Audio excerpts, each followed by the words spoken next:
Welcome to AI at Work. I'm Elijah Sauce. I'm a serial entrepreneur with 28 years of experience in tech, and today I run an agency that builds AI solutions. Hey, I'm Kevin Williams. I spend most of my time helping companies figure out how to actually use AI. Not in theory, but in the work itself. What's up, Kevin? Good to see you. You were waking up at 4:45 today, were you? I was. It's my way these days. Yeah, it's awful. It's something that I've just come to accept with getting older is I'm just going to keep waking up earlier and earlier every year, except my kids don't want to go to sleep, so I'm just perpetually exhausted. I think there's a point of divorce, too, that you have to watch out for. What? Just throw the D word in there? What's going on? My wife will tolerate a lot, but 4:45 is not something that she's too keen on. Yeah, I hear that. You know what my wife is not too keen on is after I've been up for 18 hours and I just completely tap out of parenting and slowly slink into a corner and try to just lick my wounds from the day. Happened last night and I used AI to fix it. You want to hear how I used AI to fix it? Does it involve a neo-humanoid robot? I sure hope so. I'm not sure I fixed it, and I'll preface it by saying it's probably not my proudest parenting moment. Your kids are older, so I don't know if these books were around where it is this tomb of really intricate illustrations, and there's bits of text that are always low contrast, like light yellow on light blue text that says, find the 100 unicorns on this page, and then there'll be the next one. Find 17 magic wands over here. I can not only read it, but this book is about the size of War and Peace, so it just never, ever ends either, and I just can't even think anymore, let alone see. So I took out my phone, I opened up GPT, I took a picture of the book, turned it on the voice mode, just put the phone on my stomach, and first of all, kind of spooky, it knew my daughter's name from some other conversation in the past. I don't know how. This was a completely new threat. And so it said, oh, hey, Luna, first we're going to find the 17 unicorns. And it just walked her through the entire thing, just from taking the picture of the book. But it also did it in a really weird way. And this is probably going to be a whole topic for us at some point. But you can go into the system settings for your account and choose all sorts of things like, please don't be so sycophantic. Don't congratulate me all the time. Even little sliders for how much flowery language do you want versus just giving it to you straight. And of course, I put all my stuff to just please stop and just give me the information. So it's taking her along this little journey through this unicorn land, but it starts everything with, okay, we're going to have fun, but I'm not going to sugarcoat it. We're just going to get right to it. We're going to find these 15 hidden frogs.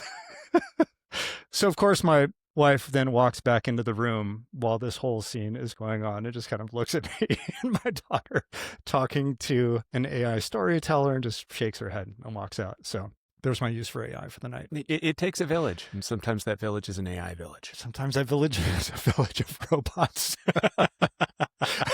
Another thing you can do, and this doesn't work as well because so far I've noted that GPT is an awful storyteller, but I will say she's obsessed with My Little Pony. So I'll say the setting is Equestria, whatever their land is called. She's going to go on an adventure. It's a choose your own adventure. So it has all these forks in the road. Do you want to go through the magic portal or do you want to go into the enchanted forest? And it is awful. I mean, just absolutely awful. I have a difficult time listening to it, but I think the writing is on par with My Little Pony. So for a 5-year-old, she loves it. Right. You have provided.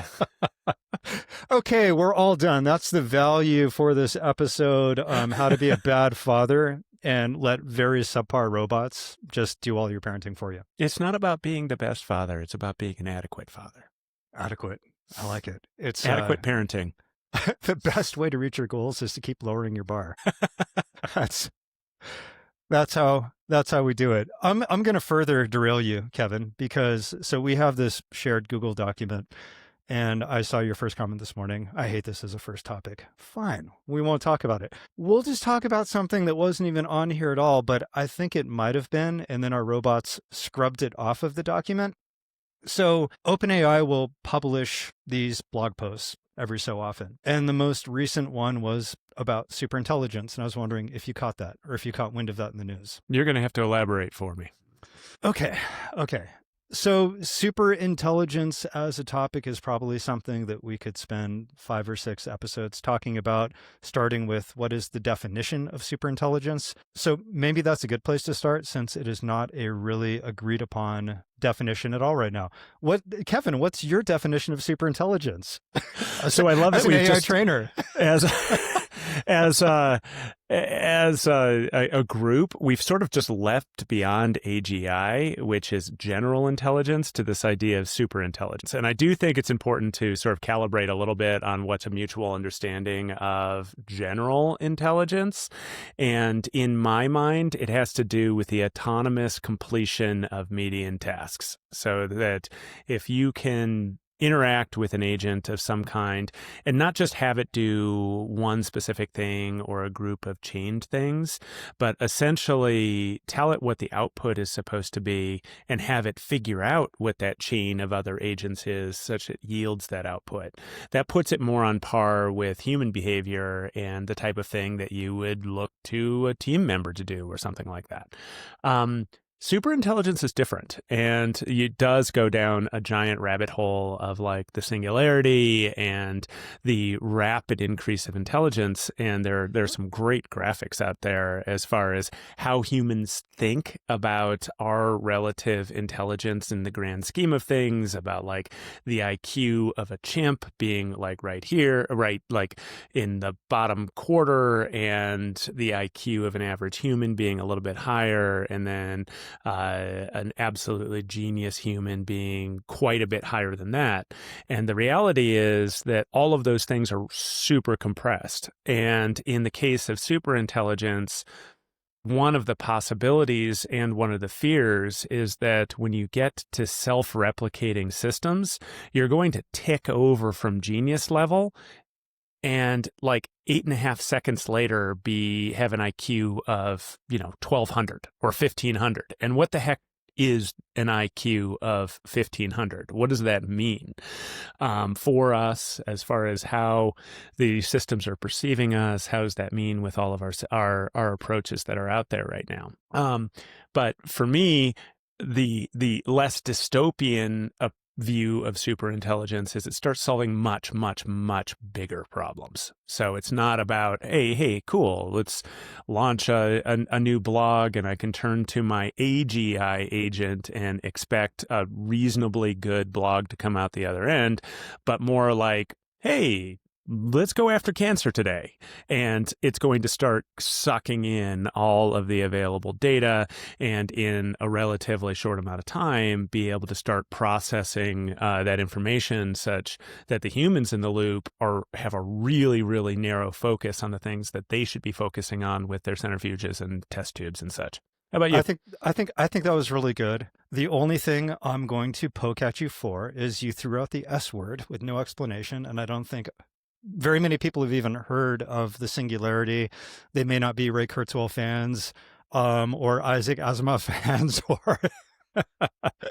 or spend as much time thinking about this stuff as we might. So a quick primer on the singularity is some point in time, and there's naturally occurring singularities in our universe today. A black hole is a singularity. A waterfall is a singularity. So you have this very predictable, approachable path to an event horizon, this line that you cross. And after you cross that line, it's completely unpredictable. Nobody can discern what exactly is going to happen after that line. So this idea of a singularity is now really being molded into what some people are calling AGI, or what some people call a superintelligence, that it's really unpredictable. We don't know exactly what that future looks like. You mentioned the silver lining versus the dystopian view, and there's a lot of both out there right now. But I think that dovetails nicely into what OpenAI posted, which was kind of a progress report predicting that systems will soon become smart enough to make discoveries. And they're beginning this rally or this cry for global coordination on safety or oversight.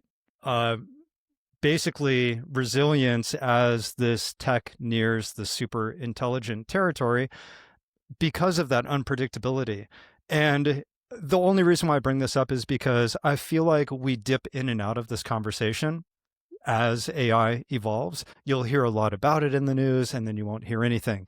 You'll hear about Elon Musk and Sam Altman fighting because one of them says, I'm the steward of safety and responsible AI development. You can't be trusted. And we hear those conversations, but I bring this up because I feel like in the last week, I've heard several different angles, including this post, where OpenAI said that their current AI systems already outperform top humans in very complex intellectual tasks and are 80% of the way to an AI researcher. So when you ask me, well, what do you think superintelligence is, or what do you think AGI is? I really think it's those recursive loops. It's its ability to do its own research better than one of these research scientists and start to improve on itself, at which point, for all intents and purposes, that could be a runaway train, right? When you start to scale those loops. So that came out, and Elon Musk was granted this absolutely insane $1 trillion package, but it wasn't about the money. It was about control, because he says that Tesla is really a humanoid robot company, and that XAI is going to be the brain for those robots. And he predicts there to be way more robots on the planet than people in the not so distant future. And that also bridges that conversation to superintelligence and safety and guardrails. And whoever really controls that domain controls the future of humanity. And so that's very, very heavy topics, I know. But there's just been a strange convergence in the news of this coming out. And so I thought it was worth mentioning, especially since OpenAI posted it on their blog. So from a practical AI or AI at work perspective, the takeaway is that these conversations have been happening since AI was conceived. So some of the conversations about the singularity have been going on for 50, 60 years. And there was this period of time in particularly 2023 where it was like the thing at gatherings to talk about what we were calling the P doom at the time, right, which is the percentage between 0 and 100 of the odds that this is going to kill us all. And what was shocking about that is pretty much every major AI researcher had a positive P doom. Some were quite high, but other than Jan LeCun, who's the most notable, just dismisser of this idea, all of them had a P doom of 0.5, 1, 2, 5. So it's a 5% chance of what we're going to do here is going to end us all. That seems a little bit problematic, I think. It's significant. It's a significant percentage. You have a 1 out of 20 chance. In the all we could die realm of things, it's significant. Yeah. Yes, it does feel that way. But from a practical perspective, I think that we're all sort of boiling frogs in this. That particularly those of us who are really enmeshed in it, and the capabilities keep getting better, and they keep getting more practical, and there is more data that we'll probably get to today about ROI on a lot of these projects. And what that implies under the hood is that the promise of a lot of the growth curves that are happening are happening. And it's not just creating more efficiency in existing technology, it's the technology ramping up. So when I work with companies, one thing that I almost always insist on talking about is looking over the hill, because it's one thing to plan for where the technology is today as far as agents and workflows and chaining things together and doing cool stuff that usually almost works, and versus what it's going to be like in another year or another 5 years or another 10 years. And as a dad with kids in high school, I really need to understand what is that 10-year picture. And it's increasingly likely that 10-year picture will at least include AGI from a functional perspective, will almost certainly include robotics in functional ways that go way beyond where they are today. We're talking about humanoid robots, not humanoid robots, things that are lifting boxes onto warehouse shelves. Yeah. Well, it could be things that are working boxes, but if they do a really good job of lifting boxes, we got that already. We got that already. You're talking a 10-year horizon percent. We're going to have humanoid robots all over the place. You don't think so? No, I know, I do think so. Okay. But I want to be a little bit conservative about it because these things they're all happening. So when you're thinking about your business and you're thinking about what your business does today and you're really pleased with yourself because you're listening to guys like us who are trying to give you really practical things going forward, you can't be thinking about it statically. You need to be thinking about the what if and how you're going to change your business based on the opportunities that are being created, as opposed to merely, air quotes, merely reinventing the way you do business, because that's going to become table stakes, that we are all going to be reinventing the way our business works. But what is our business? What does that future state do to change the landscape of your customers and your competitors and where you're operating and what you're doing? And, some businesses I interact with, I'm like, yeah, you're still going to be selling the same thing because there's a need for that. But the way you sell it, the way you go to market, the way that your customers perceive your product is going to be totally different. And if you don't start thinking about that soon, somebody else will think about it for you. Yeah, totally agree on all that. And it's so fun to go down the rabbit hole of the singularity and superintelligence. And I promise we're not going to for the next hour. Kevin giving me the stop motion. But last thing to just put this to rest is a while ago we talked about this book that I think I was intentionally avoiding reading, titled "If Anyone Builds It, Everyone Dies," right? By, I'm going to butcher his name, like Eliezer Yudkowsky and Nate Soares, right? Who, to be fair, also a fiction writer. And I heard him on some interviews, and I think we talked a little bit about that. And I said, yeah, he just doesn't sound very convincing. He doesn't have really great answers to a lot of the questions the interviewers were giving him. I started to listen to the book, and I'll tell you what, one thing to note, and this really goes across the board with almost everything we talk about, there's so much nuance to this. And there's so much going on behind the scenes that most people, including us, have no idea. To be fair, including a lot of the researchers at these frontier labs, don't quite understand how these models work in their complexity as they evolve. And one thing he's doing a really good job in that book, I'm not done yet, but so far, is a lot of thought experiments. And I love a good thought experiment. I love just this, oh, you're an alien and you came to Earth, but it was 2 million years ago. What predictions could you have made? And I think the TLDR is that nobody really knows. Nobody really knows where it's heading. And that's just the way it's going to be until we get there. Like, nobody's going to quite know everything. So I think that this is a good segue into how it also plays into current law and regulatory and how we do business, because some unpredictable things can happen and you have to have the right guardrails in place.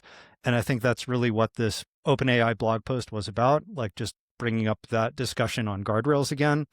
And some other things have happened in the news that are related to these guardrails. Do you know which one I'm talking about, Kevin? It happened to do with a big refund. With the Deloitte? Yeah. Yeah, you want to talk a little bit about what happened there? Sure. Yeah. So our friends at Deloitte, who is, a totally small firm with no global reputation or anything like that, just had to refund the Australian government something like $350,000 because their team just GPT slopped out a report that looked beautiful. It had all of the bits and pieces. It had citations, but it didn't take much clicking on those citations to recognize that they went nowhere. So the idea that a team that was getting paid this much money was clueless enough about the limits of the technology is both embarrassing for Deloitte, but it's also a cautionary tale that these are smart people, right? And they're not paying enough attention to the reality of where the technology is. And obviously we're both super bullish and we're really into this, but oh my gosh, proceed with caution. We're still at a stage of the technology where it's trust but verify. And if Deloitte can do this, how many other smaller consultancies out there are just phoning things in? Or we may have talked about this last week, but there's something like 200 lawyers have been sanctioned for I was just going to bring that up. Yeah. Yeah, that have been sanctioned for phoning in, citations and things like that. And, the irony is there are good tools that are out there for law, for finance, a proper approach within Deloitte. In fact, I know that Deloitte has these internal tools that are using what we would call RAG or embeddings to lock in information, and they can query that information and get good data. But this was just like amateur hour entirely. And again, if it's amateur hour for Deloitte, imagine what it is for the SMBs of the world. Yeah, it's so wild. And this just keeps going back to what we always talk about with whether you are running a division inside of a small, medium, or large company, or you are running a company, be it small or large. There are so many of these tools that could 10x many, many different parts of your business, but they still need to have safety, guardrails, policies. All of this stuff has to be understood. Everybody has to be on the same page, or you end up in this situation where it could be on you getting off easy, embarrassing, or hundreds of thousands of dollars in refunds. And when you scale that outward, if you don't have these policies in place, could be millions of dollars in refunds. Like you can see where this could get away. What do you suggest, Kevin, as far as just the first steps if you were to look at, and listen, this could have also been an isolated incident inside of a larger organization where maybe there were some policies and they were ignored, right? But if you were to tease this apart and say, okay, this is the beginning of where this went sideways, what things could people do inside their organization to keep something like this from happening, where they're going to use the tools, they're going to help get a better output and help serve clients faster and better without just throwing AI slop out there? Or maybe you have an employee that is just trying to get to 5 o'clock and they hit generate and they throw it in a document and send it off as a PDF. You think that would be the easy stuff to fix, but maybe not. Where do you start? Where does somebody start? This is so my soapbox that when I'm working with companies on enablement or even on projects, I just can't resist. I always ask, do you have a real policy around acceptable use of AI? And often they do. Okay. Do you have a manifesto that's coming straight from the top of the organization that explains the vision of the organization around AI? The answer is almost always no in that case, that it's been delegated to, the chief legal officer or whatever it is. We're going to come up with a policy. It's about the types of ways that we can use it. And generally, it covers things like data leakage and, acknowledgement of errors. What I don't see enough, and I would suggest that, well, first off, anybody listening to this, if you are in a position in your organization where you can dictate policy, you need to have that manifesto and you need to have a practical policy that people can understand. And the one line that I almost always insist on is a non-abdication clause in your policy. Like the GPT did it is never an excuse for turning out substandard work. And I assume that heads rolled at Deloitte in this case, and they should have rolled, but people need to understand that in big bold type and triple underlined, that the work product that comes out the door, whether it's amplified by AI or not, is your responsibility. Because the second it is no longer your responsibility, you need to be questioning your role in the organization. Because if the organization can do without that human judgment, what are you actually doing there, right?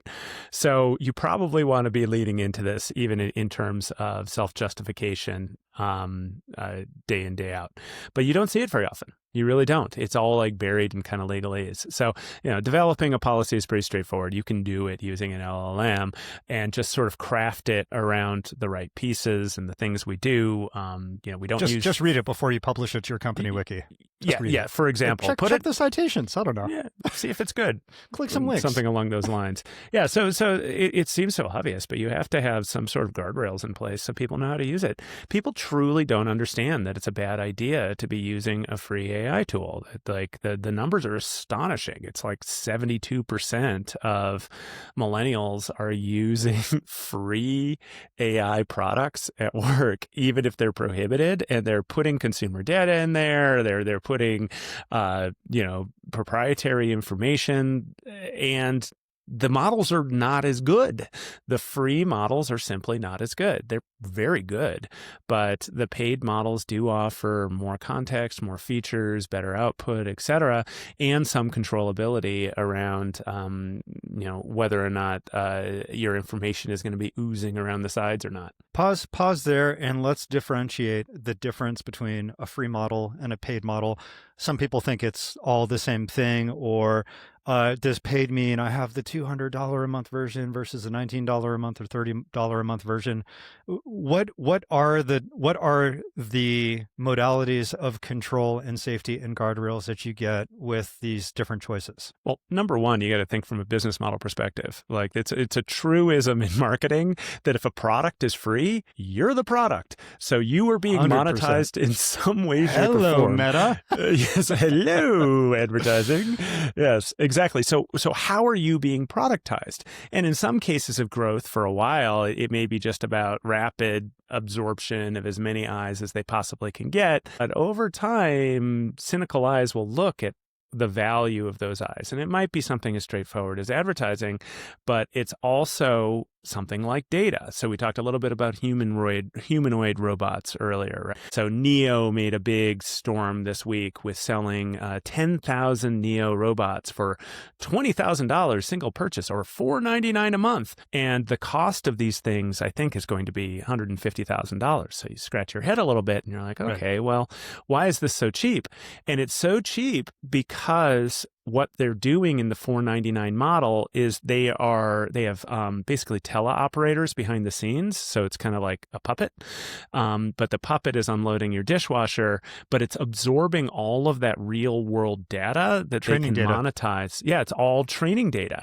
And for them, that is worth so much more than $499 a month that they'll want to do it every day of the week. And you have other companies like, Tesla, Fathom, others that are building these entire warehouses that have kitchens and bedrooms and things in them, and then like humans scurry out and make a mess, and then the robot tries to figure it out. Well, this is a brilliant approach, and frankly, it's what Tesla did too with self-driving cars. With their cars, that's right. With their cars, right. they've been Except absorbing. We didn't get them for free, did we? We should have. We should have got them we for training should've. data. Come on, Elon. $12,000 my a year free or Model whatever. Y. Okay. Anyway, so if the product is free, you're the product in some way, shape, or form. So if you're paying for the product, you might still be the product if you haven't enabled certain controls. The easiest one in all of the mainstream models is to simply opt out of training data, and it's usually in your settings somewhere.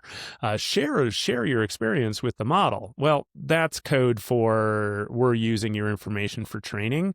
So generally, we advise that people turn off those settings. And we will store everything that you put into this context window, and it may or may not start to surface in random places on the internet as well, because that's been known to happen, right? Mm-hmm. Yeah. Well, true. Yeah. So turning off training being used in the model is the primary defense. Using higher tiers of models like GPT's business, for instance, their terms of service are at least implying that your information isn't going to be used. Whereas there are certain circumstances, I believe, in the Plus model where it still can be used, et cetera. So there's a bit of a trust element here.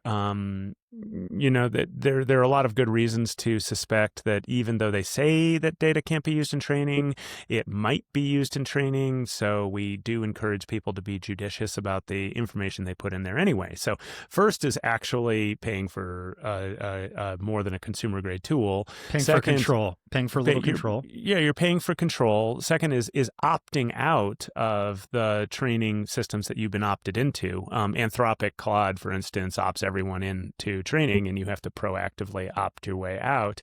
And then making sure you're on a tier of service such that the commercial terms that the model company is offering, align with some level of protection. Yeah, I think that's all good. I think there's another category in there as we see billions of dollars of market value being created with companies that are building products on top of these frontier lab LLMs, right? You made that really good point of, hey, you have to take responsibility of the actual product that you're selling. You can't say, oh, well, it was, AI did this. It's like, no, this person who was responsible for the report didn't click on any of the links and just took everything from that output and pasted it into the report. That's not cool, right? But if you have a service or product that is built on top of one of these models, and we kind of go back to this unpredictability of exactly what you're going to get every time, that's almost a completely different category. And there have been a lot of stories that have come out with that as well. So yes, it is your product, but what is powering your product under the hood isn't really 100% predictable. That also really folds into a lot of the ways that some of these medium and large companies are using these models, which really just reinforces the need for guardrails, policy, literacy, training, all of these things that we talk about all the time. So one piece that I want to add to there that I find particularly interesting as I speak to companies about regulatory risk or legal risk and legal liability is there is a line that you cross between trying to be compliant in terms of risk, like are we accidentally violating X, Y, and Z law, or putting ourselves in a place where somebody's going to be able to successfully sue us because we're just using an AI model to hire people and we're injecting bias into the system, to a point of measurement and efficacy. And I don't really want this to get too wonky, but it's this idea that all of the regulations globally that are coming together and on the state level have this idea of measurement that are built into them. How do you measure model drift? How do you measure bias, et cetera? Well, guess what? You need to be doing that from a production perspective anyway. And a lot of implementations that I see aren't getting to that step. They get to this point where it's bells and whistles and it's doing something cool with workflows and things are moving around and they're like, yay, we're saving all this time and money. But there's no attention being paid to how the model is performing over time as, say, you're building a bigger database of documents that it's pulling from. Is it drifting away from its original intent or not? And even if you don't care about sort of regulatory risk, you need to care about the accuracy of the tools you're putting together. And I know that most organizations don't understand the fact that LLM development is dynamic, such that you don't just get to finish it and it's deterministic and every single time it's going to do the same thing. The dang thing drifts over time. So unpredictable. And, trying to explain that from an engagement perspective, we do actually need some maintenance dollars because we have to pay attention to what this model is going to look like in 4 months or 6 months to make sure that you're still getting the outputs that you need from it. Because if you just let it go, it could well be pretty much useless, and worse, it could be misinforming its users over time. And I'm not trying to anthropomorphize it at all. It's just the nature of how neural networks work, that there can be drift over time. And it is convenient that if you focus on on performance of your systems in a reasonably sophisticated way, you're also giving some level of accountability in terms of liability and accountability and et cetera. So these things go hand in hand. And, at the moment, you'll see a CTO's office who does care about performance, and you'll see like a CISO's office or a chief risk officer's office who cares about liability and compliance. And really, they're the same thing. It's just different vocabulary and different application of the outputs. Yeah, listen, this is a lot of macro talk. And if you want to see the micro, I didn't realize until it's one of those things that catches your eye once and then you can't stop looking at it. How many times during the day I'll be in a conversation thread with an AI chat, and then I will notice in the light gray text below the chat window, oh, this model has been updated, start a new thread or refresh your browser. And it happens constantly. Right? So you are building all this regulatory and compliance and measurement on top of something that is evolving faster than the weather. It's constantly evolving. Every time you fire up a new thread, you might be dealing with something that is updated, but you don't know what those updates are. You have no idea. You have no idea if it's going to start acting completely differently, which it's very likely not. It's happened a couple times in history with, I think it was one called Grok. Is that right? Something like that. Some weird stuff started happening after they updated the system prompt. But really good points, Kevin. And I think that is a really good segue. Speaking of measuring things, there have been a bunch of studies that have come out around ROI with AI, and they have vastly different outcomes. And it's probably a safe place to start with the fact that some studies are just shitty studies. The controls are awful. Things were skewed. There were underlying incentives, but we've got a couple big names on the roster here. We've got Wharton. We've got Atlassian, a software company, a SaaS software company, and we've got MIT, some big brand recognition here. You want to talk a little bit about why one would say that about 75% of companies already see positive ROI from Gen AI, whereas another study might say it's only 4%. What's real here? What would you say, based on these studies and the outcomes, would be a fair and definitive measurement of the real ROI from AI at work? Okay, so first, the red herring was the MIT study of about a couple months ago or so, and this is the one that caused like hundreds of billions of dollars of market cap changes in the market, because it became a bit of a running joke, right? A bit of a running joke. Just uncovered how the study was done, and the study was quite weak, and hopefully some people will be held accountable for it, because that was a massive destruction of economic value, because it said that 95% of AI projects fail. 95%. Oh my goodness. Are you out of your mind? What are we doing? Dump the stocks. Stop. Cancel Run on the banks. OpenAI subscription.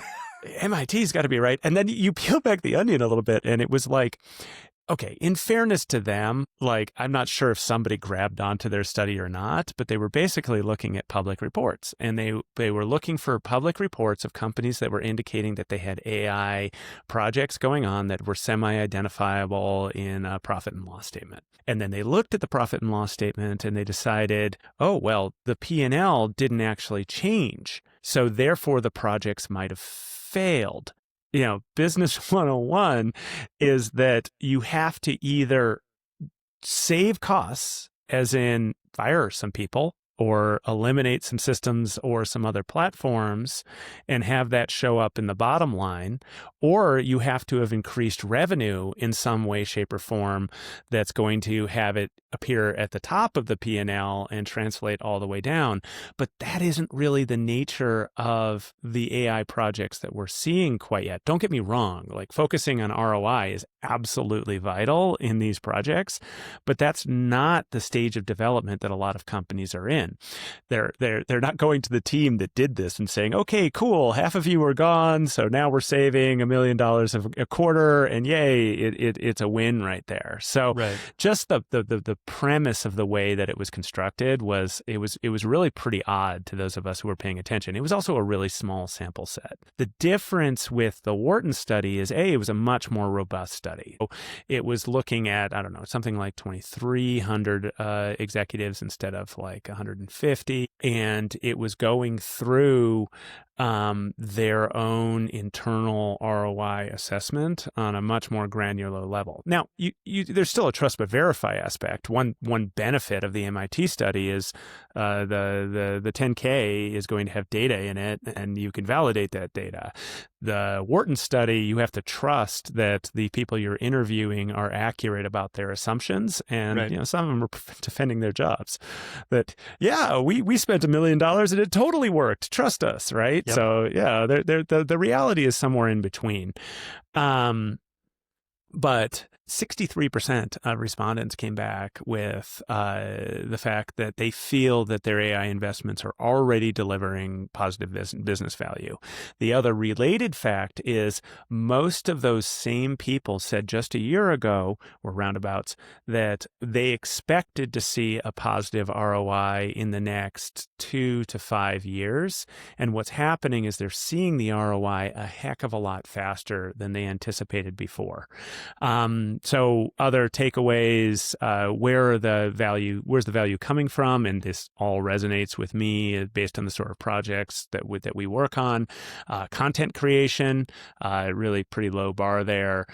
Internal knowledge management, so the ability to use RAG structures to really pull out precise information. Again, what Deloitte should have been doing. Data summarization, et cetera. But research is a huge one as well. Yeah. Chews up a lot of hours. And then human productivity is up. How do you measure human productivity when people are absolutely booked all day long? It's a lot of it's self-reported, right? Yeah. So it feels much more real to me. And again, there is trust but verify. There is a lot of fluff that's out there. There is a lot of sort of internal defense of the dollars that are being spent. But being able to point to specific ways that people are improving productivity, even if you're not capturing that dollar value in terms of just letting those people go, to me makes sense as far as an approach. Yeah, I totally agree. And I think that when you look at ROI, there's a few important things to consider, right?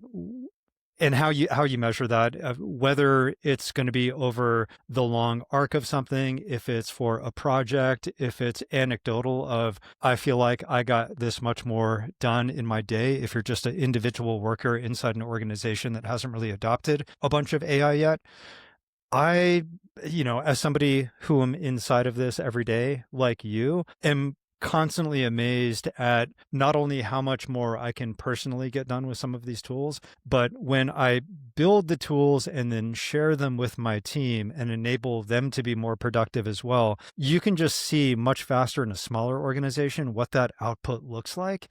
And I think that the larger the organization gets, the more difficult it might be to see that very clear light at the end of the tunnel.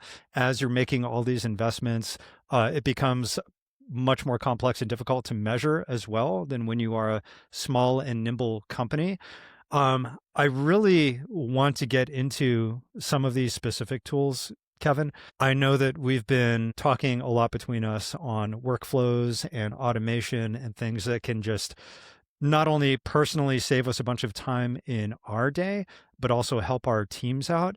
I think it was the last episode that we spoke on. You said that your high-level definition of ROI with these AI tools is the number of hours saved, right? The number of hours that you get back, that you're no longer having to do something that's usually pretty mundane, pushing pixels around a screen, moving things from one cell in a spreadsheet to another, to a PDF, and all this stuff, and how so much of this can be automated now. Before we dive into that, because we do this all the time, I feel like we start thinking, well, everybody's doing this. But one thing that we always talk about, and this gets kind of funny depending on the work setting that we're in, is this whole new world of AI dictation for the machines, right? And how there was this promise inside the operating system of all these different devices of dictation, and how you could just talk to your computer and it was so much faster than typing. And so every time we would try this, what you would get on the screen was very, very disconnected from what you actually said, basically every time. So now with these tools, it's actually taking what you say, running it through their language model, and not only doing a much better job with accuracy, but learning the words that you use, right? So it's this thing is learning, and it understands the context and the syntax. If I'm rattling off a list, very often when it gets into the document, it's bulleted or it's numbered or things have parentheses around them or quotation marks. And it works so well right now. I think, what was the stat? Something, it's about 400% faster than most people type if you can just talk to your machine all day. Is that right, Kevin? This is just one of my favorite things. Like, for me, this is the biggest single unlock in my professional life for the smallest and cheapest piece of technology. Yeah. And I we did talk about this last week. I think that your brain's moving at 1,000 words a minute, and your mouth can move at maybe 175, 200 words a minute, and at least my terrible typing fingers can only move at 50. So you're throttling all of this down, and when you unlock that, it's just revelatory. It's also just more natural. Like, we type because we type, right? Not because it's particularly convenient in any sort of way. It's just a standardized way of communicating with devices. And once your workflow gets beyond that, and you're incorporating dictation. So I use WhisperFlow. Super Whisper is another one. No relationship with either of them. They're like $10 a month. It's so I'm cheap. on WhisperFlow as well. I tried a few. For me, that worked the best. It seems to work. It seems to work well enough, right? Yeah. And then the next level that I'm getting to, I've complained to you about Superhuman is an email tool, and it's like certain people have this thing about hotkeys. Oh, I'm just going to fly through all my workflows with a hotkey, and I'm like, are you kidding me? Just like, really? Do you do that many emails that you need a hotkey? But for me, the unlock is adding little snippets where I'm like, paste Zoom. And if I say paste Zoom, which is not something you're ever going to say like randomly, Naturally, yeah, it's going to add my Zoom link or paste my calendar or my email. So all of those text shortcuts that I had built into my Mac over the years, I'm now doing verbally and able to paste them in. Oh, that's so funny. I use some Chrome extension. I can't remember the name of it, but you basically load in a series of those commands. And I never thought about using it with voice. I'm just so used to hitting the / whatever it is, cal, and then it puts in my Zoom link. But I like that even better. I'll get deeper into the voice world. So there are some security vulnerabilities with being able to paste from an LLM directly into an app. Sure. And you'll see that a lot of apps block shortcuts for this reason. I'm relatively comfortable with the risks that this is presenting, but it is something to be aware of. And if you're getting pushback from your organization, oh, you can't possibly use that. Well, there are some actually decent reasons why that's the case.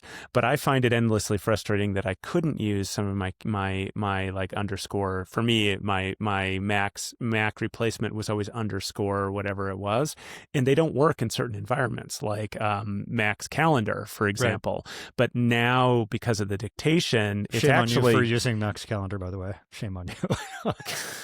It's awful. It's not Outlook, man. Just go to Google Calendar like everyone else. Come on. Hate it.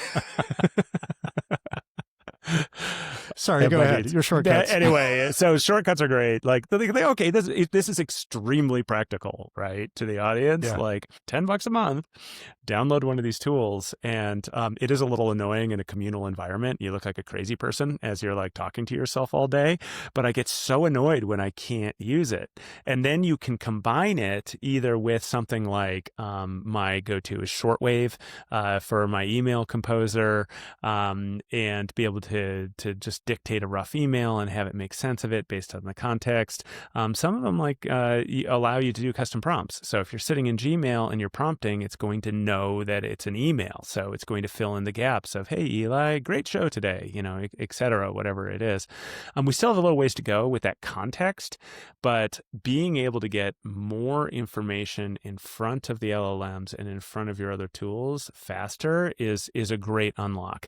And thinking about how voice can unlock things in other places of your business, I honestly feel like 2026, it's going to be the year of the workflow and the agent. Again, 2025 was the year of the agent. It's the year of the agent. It's always the year of the agent. The year of the agent. But your voice, that just transcending the friction of having to type things in all of your environments. Man. And it might be just the system overlay, something like Whisperflow, but it might be being able to do more like voice interrogatory. And we have some cool projects that are going on internally that are trying to get to information that's at the pointy end of the spear, such like, for example, big organizations that have a lot of service personnel that are out there. Like those people actually know more about market intelligence on the ground than you're ever going to be able to get to them. And yeah, over the years, people have tried we're going to put surveys out to all of our ground techs and we're going to get this information back. And they're like, yeah, I'm busy. No, thanks. Right. Or when they get in trouble for not doing it, they respond with a couple of words. But we have this project where we're hitting them up with a voice agent, and the voice agent is interviewing them very quickly, very simply, in a very friendly way about some of the things that they're seeing on the ground. And we're seeing really high response rates, and because it's oral and they're not having to type, they don't have to type. They don't have to type. You're getting this Remove the density friction of information, and all of a sudden we're learning about competitors, and we're learning about pushback from clients, and we're learning about quality issues, and all of these things that, it's deeply unstructured data that now we can use, and it's so cool. And the feedback goes up to marketing, it goes to customer service, it goes to client management, it goes to product or supply chain. The left-handed doohickey never works, never has been fixed. Somebody needs to fix this or I'm going to quit, Right. Literally. Right. Anyway, Yeah, so oral is huge. Yeah, it's huge. It's one of those unlocks that you can have today, and it will eventually be in every OS on every machine. It's just because it's one of those things that once you start using it, you can't go back, right? We've all played with these bits of tech that feel more like toys, and you think, oh, this is so cool. 2 weeks later, it feels more annoying than it does cool, or it crashes, or it's buggy. This isn't one of those things, to the point that Kevin and I always have these text exchanges where we're super annoyed that we're in a place where it's either really loud or would be just very publicly uncomfortable to be talking to yourself in the coffee shop. But I am now at the point where I feel like not having is such an impediment to my workflow that I will just take out a single AirPod and I will just whisper into the tip of the AirPod if I'm on my laptop, just to keep that cadence of work up. That's how much of a game changer it is. And I will say, especially when you're using a lot of these AI tools where you're having constant conversations of putting in prompts, trying to get feedback, iteratively working on something, being able to talk through that versus type through that, you just fly through those work cycles. It really is incredible. So I want to add, sort of for a tool perspective, a new toy that I've been experimenting with this week is Gemini's Opal vibe coder. And you and I both have strong opinions about vibe coding. Yeah. Boy, is Google getting closer. The ability to use Opal is particularly interesting because it ties right in with the various bits and pieces of the Google sort of app universe, not necessarily from a productivity perspective, but from a tooling perspective. So if you want to build a voice bot, you can go to use the Google Voice engine and specifically build the app around that in a way that's way more integrated than you're seeing in other places. And anybody who's played with Google Notebook LM knows that Google Voices are exceptional. The voices that I'm hearing through Opal are so much better than I can get through 11 Labs or HeyGen, or I have a voice tool I use called VAPI that I like, Bland, Assembly AI. There are a whole bunch of these that are floating around out there. I just call it VAPI. Is that too close to vapid? Or it just drives me nuts to call it VAPI. I don't know. VAPI. Like it's a if it's called VAPI, that's a terrible name for a company. I don't know. By all means, if the people at VAPI are listening, you should opine and tell us how to pronounce. Kevin, I just work in HR and I'm sitting in a cubicle outside of my boss's corner office, and you just said vibe coding. The hell is that? What's vibe coding? Boy. So vibe coding is the ability to translate simple instructions, to be honest, oral instructions, if you're using one of these tools, into an app or an applet without going through a dev process. So from conversation to coding, basically. Conversation to coding. This is what I'm trying to accomplish. This is why you go figure it out, because I'm not a dev. And big names in this space are Replit, which hit $100 million in revenue. Lovable. I wouldn't necessarily put Cursor into this category of consumer-facing vibe coding, because that is more of a development tool. Yeah. It's and don't get me wrong, if you have any that's why I brought it up. Yeah. Well, if you have any sort of for me, it's a lot more skill, powerful than the others you mentioned. But you're a developer, yeah. So. But for the hypothetical HR assistant in the corner, there's no way they're going to really make much forward progress with Cursor. But the promise of being able to build these apps is remarkable. The practice is really quite fraught for a lot of reasons. Right. And I would say that the biggest reason is that one of the skills of a developer is in scope. And anybody who's been a client on a development project knows that scope will make or break the project. And if you are lazy about scope when you're vibe coding, the results will be predictably horrible, because adding features late in the game will break everything that you did previously. Exactly. Unlike real agile development done by developers, it's really difficult to get that toothpaste back in the tube once it's out, and you start ending up with this spaghetti that, unless you know what you're doing, and this really brings up that whole human in the loop, experts in their domains are still needed, because if somebody who has never done any sort of software development in their life picks up one of these vibe coding tools and thinks that I can, through a conversation, build QuickBooks, it doesn't really quite turn out like that, right? Whereas a seasoned developer who wants to build a new QuickBooks can probably today do it 10 times faster than they could have before generative AI with this suite of tools. It takes a lot of just the mundane base level coding out of things, as well as some new creative things that some developers or architects may not have thought of. Like, a lot of that comes out of these generative AI tools as well. From a very practical perspective, I'm actually totally fine with that hypothetical HR assistant, like, trying to figure this out. Right. But you've got to figure the scope first. And scope is essentially, what are the inputs and what are the outputs? And what do those outputs look like? And without having a solid technological foundation, you can, with a good scope, allow a lot of these tools to define their tech stack. You want to keep it relatively simple. You don't want to build like a full CRM, but building some sort of a voice agent that like, interviews people about performance or whatever. Right. It's very doable. But what you'll find where most people break, and where I suspect that like Replit's revenue curve might break, is that they get to 85%, and they're like, wow, this is amazing. And then they just can't get over that last 15%. Right. And yep. Everything can't gets jammed debug it, up. or can't even really figure out how to effectively deploy it in the way that they want to. A number of things can happen. It's just, and this is really across the board with all these tools.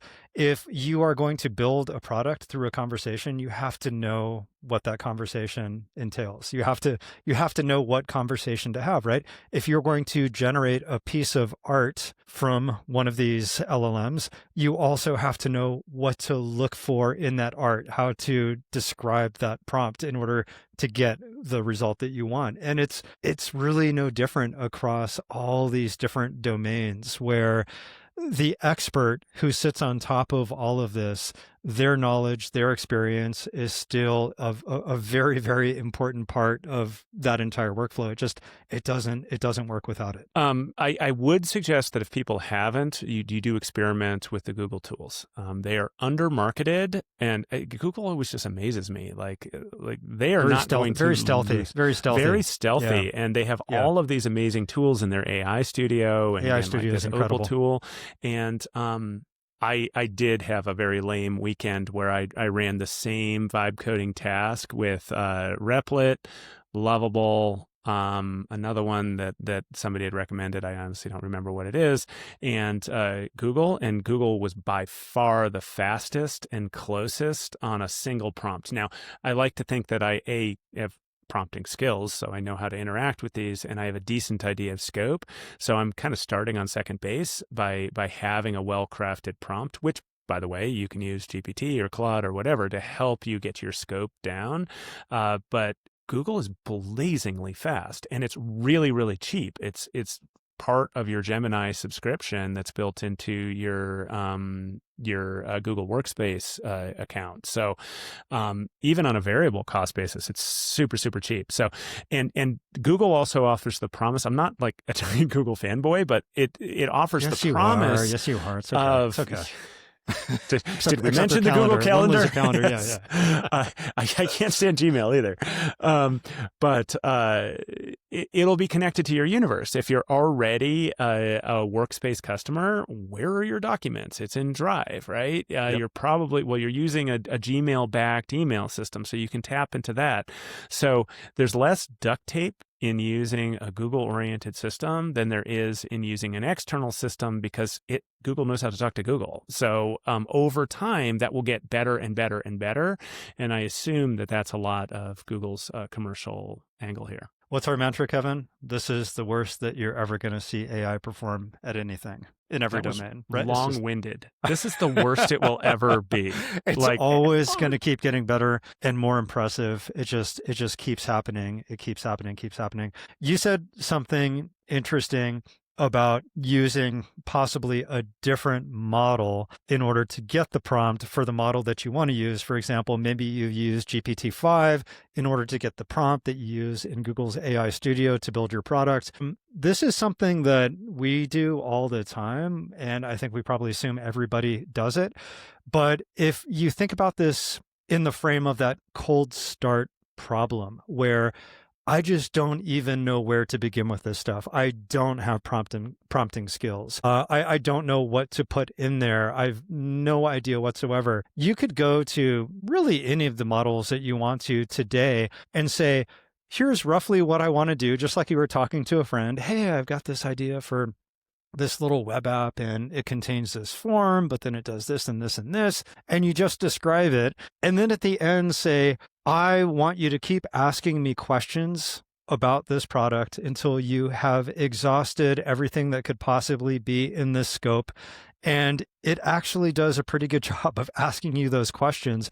And you can then take all that and you can port it over and use it in the prompt for whatever thing you want to build or just play with or mess around with. You know, there's a life skill in there too, which is that interrogatory part, like ask me questions to get a more full-fledged thing. Like people like us have been talking about this for years, but there is no limit really in a consumer chatbot of the amount of information. Why ask for 5 headlines when you can ask for 20 or 50 or whatever it is?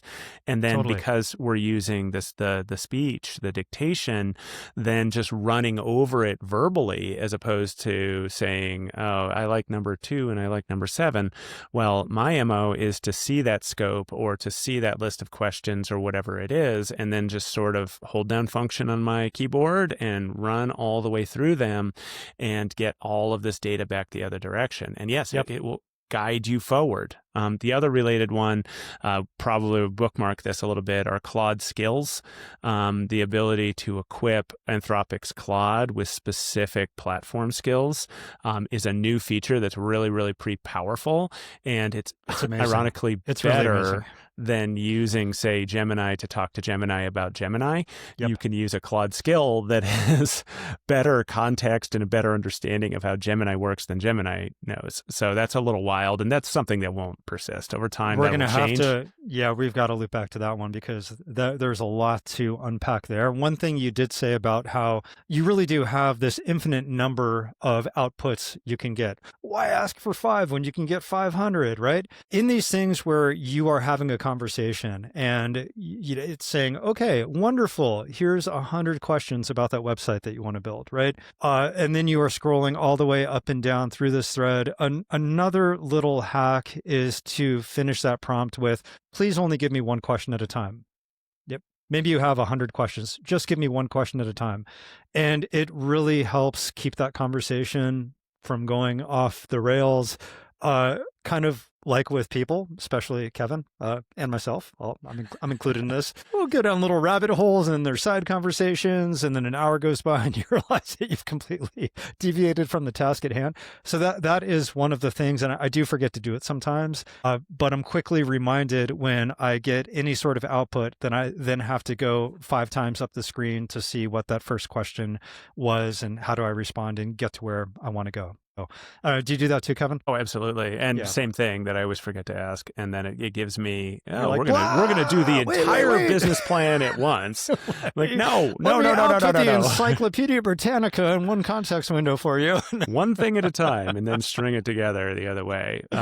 So yeah, remembering when you're, I've talked before about setting context and entering your bookstore. Like part of that environment around your bookstore is of expectations. So like the expectation is ask one question at a time, and I'll tell you when to move on. Yeah. Well, Kevin, that's our time, and I'm going to end it with a promise. Here's the promise. Next week, we are going to kick off with an actual workflow. I'm going to have one that I love. You're going to bring one that you love. We may or may not have built them on the same platform. I don't know. We'll see what happens.